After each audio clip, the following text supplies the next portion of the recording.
Hello mga ante. Today pa kita ko sa inyo yung mga bulaklak namin sa labas no. Nagsusurvey sana ako dun sa aming mansion, sa aming hardin kasi yung aming mga hihilamunin, marami naman. Ay mga pantasma talaga yung mga hilamon. Oy, ilang semana lang kami hindi naglinis ng aking asawa, nagtutumpukan na naman sila dun. Para balang pinabayaan sila na parang akala mo na ilang buwan na hindi sila nilinisan. Mga pantasma talaga yung mga hilamon na yan, oy. So ngayon na araw, kasi naglagnat man yung ating bibi dito, yung anak ko bala na kulot ang buhok niya. So wala akong magawa, yung dito lang ako nakastay sa aming sopa, pero nakatingin ako sa labas, tinitingnan ko, nagkukonsumisyon yung aking puso, kasi marami na mga hilamon. Tapos kinakain na nila yung mukha ng aking mga bulaklak doon na nagsalabasan na, kasi nga, spring na dito. So nagsurvey-survey muna ako doon sa labas, nagbidyo-bidyo muna ako doon para ipapainggit ko nga sa inyo.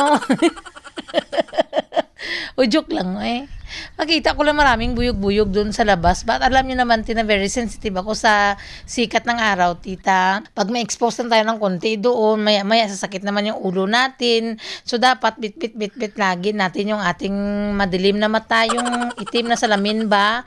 Lahat ng mga salamin ko, tita, may mga prescription yan.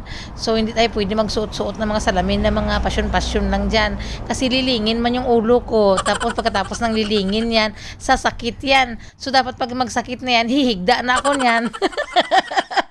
Ganon kapantasma ang buhay ko, basta mainit.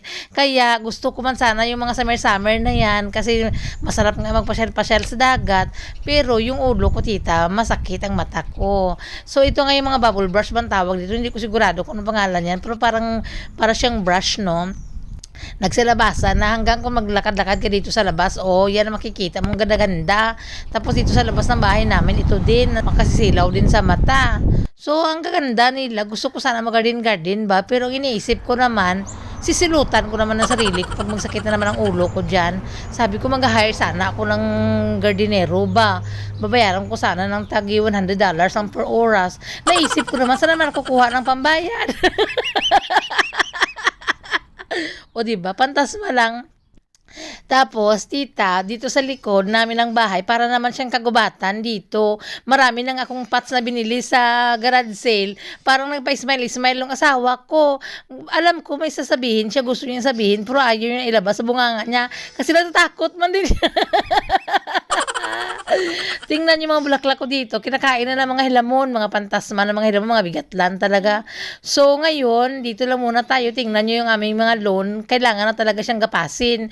Pero ayoko nga maglabas-labas. Pero ito talaga ang pinakamaganda sa lahat ng mga bulaklak ko. Kung ano man ang pangalan niya, bahala siya sa pangalan niya. Basta hindi ko siya kilala. Ay. So wala kaming gagawin ni Astrid. Tsaka abang-abangan nyo sa sunod mga semana, tita, lalabas na itong blossom natin, Ang apricot namin, lalabas na ito. Maganda ito, tita. Pink na parang white. So, abang-abang lang kayo dyan. Abangan nyo mga susunod na kabanata. Mag-behave tayo para hindi tayo mapalo ni Lolo Meta. Bye-bye!